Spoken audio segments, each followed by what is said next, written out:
மே மாதம் 1ஆம் தேதி மதியானம் திருக்கணித பஞ்சாங்கத்தின்படி பயிற்சி ஆகுது. வாக்கியப்படி அன்னைக்கு சாயங்காலம் பயிற்சி ஆகுது. குரு மேச ராசியிலிருந்து ரிஷப ராசிக்கு பயிற்சி ஆகிறார். வரக்கூடிய மே 1ஆம் தேதி பயிற்சி ஆகுது.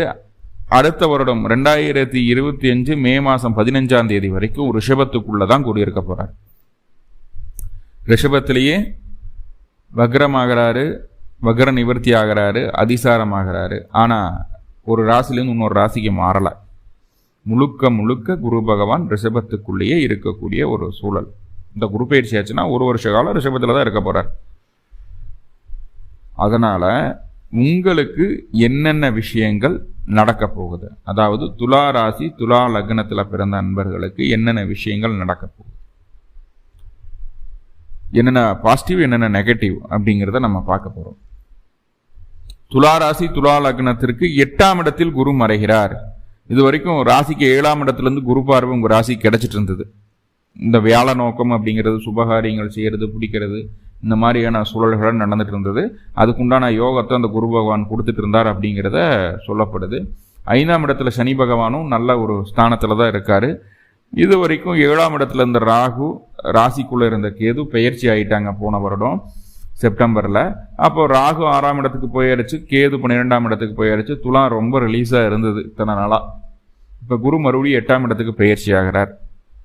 அந்த பயிற்சியால என்னென்ன விஷயங்கள் பாசிட்டிவ் நெகட்டிவ் அப்படிங்கிறத பார்க்க போறோம். என்ன கேட்டா குரு 7ஆம் இடத்துல இருந்தது உங்களுக்கு பெரிய நன்மைகளை செய்யல அப்படின்னு தான் சொல்லணும். ஏன்னா குரு உங்க ராசிக்கு 6-3க்கு அதிபதி. ஒரு போய் 7ஆம் பாவத்தில் உட்கார்ந்தா அங்க என்னென்ன செய்வார் அப்படிங்கிறத போன பதிவுல சொல்லி இருந்திருப்பேன், குரு பயிற்சியில சொல்லி இருந்திருப்பேன். இப்போ குரு 8க்கு போறார் அப்படிங்கிறதுல என்னென்ன நன்மைகள் அப்படிங்கிறத பார்க்க போறோம். ஏன்னா ஒரு ராசி லக்னத்திற்கு ஒரு கிரகம் என்ன ஆதிபத்தியம் வாங்கியிருக்குது அப்படிங்கிறது ரொம்ப முக்கியம். உங்களுடைய ராசிக்கு உங்களுடைய லக்னத்திற்கு குரு 3-6க்கு அதிபதி. 6ஆம் இடம் அப்படின்னு சொல்லக்கூடிய நோய் எதிர்ப்பு கடனை தரக்கூடிய கிரகம் அவர் போய் 8ஆம் இடத்துல மறைகிறார். 8ஆம் இடத்துல மறைகிறார். ஒரு தீய பாவத்திற்கு அதிபதி இன்னொரு தீய பாவத்தில் போய் அமர்வத ஜோதிட சாஸ்திரம் ராஜ யோகம் சொல்லுது. அதுக்கு ஒரு பாட்டும் வச்சிருக்கு. கெட்டவன் கெட்டிடில் கிட்டிடும் ராஜயோகம் அப்படிங்கிற ஒரு கவியும் இருக்கு. அப்போ அந்த குரு 8ஆம் இடத்துல மறைகிறது அப்படிங்கிறது உங்களுக்கு பாதிப்பு தருமானா பெரிய பாதிப்புகள் இல்லை, சில நன்மைகளும் நிறைய நன்மைகளும் உண்டு அப்படிங்கிறத நம்ம புரிஞ்சுக்கணும். இப்போ குரு 8ஆம் பாவத்தில் இருக்கிறதுனால என்னென்ன அமைப்புகள் அப்படிங்கிறத பார்த்துருவோம். முதல்ல உங்களுக்கு ஜோதிடம், ஆன்மீகம், யோகா, மெடிடேஷன் சம்பந்தமான விஷயங்கள்ல அதிக ஆர்வம் வருவதை உங்களால பார்க்க முடியும். உங்கள் மதத்தின் மீதும் அந்த மதத்தில் உள்ள சடங்குகளின் மீதும் கலாச்சாரத்தின் மீதும் ஏன் இப்படி எல்லாம் பண்றாங்க அப்படிங்கிற ஒரு அமைப்புக்குள்ள ஒரு ஆர்வம் அப்படிங்கிறது வரும். உடல்நிலை சரியில்லாம இருக்கு அப்படின்னா அந்த உடல்நிலையை சரி செய்வதற்கு உண்டான உணவு நிலைகள், உணவு எடுத்துக்கிறது, மற்ற ஆக்டிவிட்டிஸ் எல்லாம் செய்யறதுக்கு உண்டான ஒரு அறிவை, ஒரு அட்வைஸை குரு உங்களுக்கு தருவார். இந்த காலகட்டம் உடல் ரீதியாக ஏதாவது தொந்தரவு இருந்துட்டு வந்ததுன்னா அதை சரி செய்யறதுக்கு மருத்துவ சிகிச்சைகளுக்குன்னா அது அறுவை சிகிச்சை வரைக்கும் போனாலும் பரவாயில்ல. குரு 8ஆம் இடத்துல இருக்கிறதுனால அந்த அறுவை சிகிச்சை உங்களுக்கு சக்சஸ்ஃபுல்லாக மாறுறதுக்கு உண்டான வாய்ப்புகளை சொல்கிறது. நேர்மறையான பலன்களை அதன் மூலமாக நீங்கள் அனுபவிக்கலாம். நல்ல மருத்துவர் கிடைப்பாரு, சரியான நேரத்துக்கு அறுவை சிகிச்சை செய்யப்படும், அதனால சைடு எஃபெக்ட்ஸ் வராது. உள்ள வாட்ச் வச்சு தைக்கிறது, மோதிரத்தை வச்சு தைக்கிறது, இந்த மாதிரி தொந்தரவுகள் வராது. ஒரு பக்கம் பிரச்சனை இருக்கும், இன்னொரு பக்கம் ஓட்டை போட்டு வச்சிருப்பாங்க, அந்த மாதிரியெல்லாம் எதுவும் கிடைக்காது. சக்சஸ்ஃபுல்லாக நல்லபடியாகவே நடக்கும். பெரிய நீண்ட நாள் வியாதிகளுக்குண்டான சரியான மருத்துவம் இந்த காலகட்டம் கிடைக்கும். சுகர் இருக்குது, ப்ரெஷர் இருக்குது, இந்த மாதிரி இருந்ததுன்னா அது நீண்ட நாள் வியாதி, தொடர்ந்து இருந்துகிட்டே இருக்கக்கூடிய வியாதி. அதை கட்டுக்குள்ளே கொண்டு வர்றதுக்கும் ரொம்ப குறைக்கிறதுக்கும் உண்டான வழி தடங்கள் உங்களுக்கு தெரியும். அதை சரியாகவும் செய்வீங்க. பெரிய லெவலில் வரக்கூடிய பிரச்சனைகள் சங்கடங்கள், வழக்குகள் எல்லாமே யாரா ஒரு பெரிய மனிதனுடைய முன்னிறுத்துவதால், முன் எச்சரிக்கை செய்வதால் அதை ரொம்ப சிம்பிளாக கடந்து போகிறதுக்குண்டான சூழலை நீங்கள் செஞ்சிடுவீங்க. ரொம்ப சிம்பிளாக அதை கடந்து போகிறதுக்குண்டான சூழலை செஞ்சிடுவீங்க. ரொம்ப தெளிவாகவும் செய்வீங்க. அந்த விஷயங்களை ரொம்ப ரொம்ப தெளிவாக செய்வீங்க. ஏன்னா அந்த மாதிரியான ஒரு கைடன்ஸ் உங்களுக்கு கிடைக்கும். இப்படி செய்யுங்க, இப்படி போகணும், இப்படி வரணும், இதை செய்யணும் அப்படிங்கிற ஒரு நல்ல ஒரு கைட்லைன் உங்களுக்கு கிடைக்கும். பெரிய பிரச்சனைகளாக வந்தாலும் சரி, ஆல்ரெடி அந்த பிரச்சனைகள் இருந்தாலும் அதை தீர்க்கிறதுக்கு உண்டான வழிநிலையும் இந்த காலகட்டம் கிடைக்கும். அதை தீர்த்து முடிக்கக்கூடிய ஒரு சூழலை அந்த குரு பகவான் உங்களுக்கு ஏற்படுத்தி தருவார். உத்தியோகம், வேலை சம்பந்தமான விஷயங்கள், அதிகப்படியான அலைச்சல், தொந்தரவுகள், சங்கடங்கள், ப்ரெஷர்ஸ், ஒர்க்லோடு எல்லாமே பார்த்துட்டு வந்துட்டு இருக்கீங்க. 6ஆம் இடத்துல ராகு இருந்து எல்லாத்தையும் கொடுத்துட்டு இருக்கார். ஆனால் அதையெல்லாம் சமாளிக்கிற அமைப்புகளுக்கு நீங்கள் வந்துடுவீங்க. அந்த தன்னம்பிக்கை உங்களுக்கு வந்துடும். ஆனால் இது டக்குன்னு உங்களுக்கு மாற்றத்தை கொடுக்காது, படிப்படியான மாற்றத்தை அதில் ஏற்படுத்தும் அப்படிங்கிறத புரிஞ்சுக்கோங்க. இப்போது இது பொதுவாக 8ஆம் இடத்துல குரு இருக்கிறதுனால பொருளாதார தட்டுப்பாடை நீங்கள் பார்க்க முடியும். எவ்வளவு சம்பாதிச்சாலும் ஏதோ ஒரு வகையில் காசு பணம் பத்தில் அப்படிங்கிற ஒரு எண்ணப்போக்கு இருக்கும். சம்பாதிக்கிற காசு பையில் போடுறோம், பையில் போட்டு மறுபடியும் எடுக்கும்போது காசு இல்லை, பையில் போட்டால் காசை காணோம், எல்லாம் செலவாகி போச்சு. சல்லடையில் அள்ளுற மாதிரி தான் என்னோட வருமானம் இருக்குது, சல்லடையில் தண்ணி அள்ளுற மாதிரி வருமானம் இருக்குது, எல்லாம் போயிடுது அப்படின்னு நினைப்பீங்க. அப்போது நீங்கள் என்ன பண்ணணும் அப்படின்னா, இந்த அமைப்புகளில் நல்லா பார்த்துக்கோங்க. கையில் காசு வர ஏதாவது ஒரு நகை சீட்டோ இல்லை லேண்டுக்கோ ஏதாவது அந்த மாதிரி போயிடணும். இந்த ஒரு வருட காலம் காசை மிச்சம் பண்ண முடியாது அப்படிங்கிறது தெரிஞ்சு போச்சு. அப்போ அதை ஏதாவது சீட்டு சேர்றது இல்லை நகைச்சீட்டு இந்த மாதிரி கொண்டு போகிறது நல்லது. ஏன்னா 3ஆம் அதிபதி 8ல் இருக்கிறார். குரு அப்படின்னு சொல்லக்கூடிய கிரகம் 3ஆம் அதிபதி, அவர் 8ல் இருக்கார். அதனால் இந்த மாதிரி சீட்டு சேர்றது, இந்த மாதிரி விஷயங்கள் செய்யலாம். அது மறைமுகமான ஒரு விஷயமா இருந்தாலும் பின்னாட்கள் அது உங்களுக்கு நல்லதொரு பொருளாதாரத்தை கொடுக்கும், நல்லதொரு யோகத்தை கொடுக்கும். குரு 9க்கு போகும்போது அதன் மூலமாக வருமானம். ஏன்னா பின்னாடி வர்றதை முன்னாடி யூகிச்சு செய்யறதுக்கு உண்டான வேலையை தான் நம்ம ஜோசியமாக பார்க்குறோம். நடந்து முடிஞ்சதை கேட்டு பிரயோஜனம் இல்லை. இனிமேல் எப்படி வரப்போகுது, இதுக்கு என்ன பிளான் பண்ணலாம், எப்படி நம்ம அடுத்ததை டெவலப் பண்ணிக்கலாம் அப்படிங்கிறதுக்காகத்தான், இல்லையா? ஸோ அதை நம்ம செய்ய போகிறோம். 2வதாக பாருங்க, இளைய சகோதரம், மாமனார் அப்படிங்கிற உறவுகள் மூலமாக தேவையில்லாத மன அழுத்தமும் சங்கடங்களும் சலிப்புகளும் உங்களுக்கு வர நேரும். அக்கம்பக்கத்தினர் உங்களுக்கு தேவையில்லாத மன அழுத்தத்தை இந்த காலகட்டம் தருவார்கள். இதுல மாற்றம் இல்லை. ஸோ அதை நம்ம சரியா கணிச்சிட்டு, இவன் பிரச்சனைக்கு வர்றான், கண்டிப்பா சண்டை கட்ட போறான் அப்படிங்கிறது முன்னாடி தெரிஞ்சு போயிடும். நம்ம அதை சொல்லிட்டுமே, முன்னாடியே தெரிஞ்சு போயிடும். அப்போ என்ன பண்ணணும்னா, அதுக்கு தகுந்தாற் போல் அவங்களுடைய சுபாவங்களை மாற்றிக்கிட்டு அவங்கள்ட்ட மேக்சிமம் எவ்வளவு முடியுமோ அவ்வளவு சண்டையை தவிர்த்துக்கிறது நல்லது. சில நபர்களுக்கு பாக பிரிவினை சம்மந்தமான பிரச்சனைகள் வரும். டாக்குமெண்ட்டு, பேங்க் சம்மந்தமான விஷயங்களில் செக் பவுன்ஸ் ஆகிறது, இல்லை ATM card, PAN card, credit card, debit card, இந்த மாதிரி இதெல்லாம் தொலைஞ்சு போகிறதுக்கு உண்டான வாய்ப்புகள் சொல்கிறது. அதே போல் கையில் வச்சுட்டு இருக்கக்கூடிய மொபைலோ லேப்டாப்போ மிஸ் ஆகிறது, திருடு போகிறதோ அல்லது அது உடஞ்சி போகிறதோ பயன்படுத்த முடியாமல் போகிறதோ, இந்த மாதிரியான ஒரு சூழல்கள் எல்லாம் வர்றதுக்கு வாய்ப்புகள் இருக்குது. இந்த மாதிரி பொருட்கள் எல்லாம் கவனமாக இருங்க. சில நபர்களுக்கு தோல் சம்பந்தமான பிரச்சனைகளும் காது, மூக்கு, தொண்டை சம்பந்தமான தொந்தரவுகளும் வருவதற்குண்டான சூழல்களை சொல்கிறது. 8ஆம் இடத்துல குடியிருக்கும்போது இந்த தொந்தரவுகளை கொடுக்கும். ஸோ இதில் எல்லாம் கொஞ்சம் நிதானமாக செயல்பட வேண்டிய ஒரு சூழல் அப்படிங்கிறது சொல்லுது. தேவையில்லாத மிஸ்கம்யூனிகேஷன் வரும்.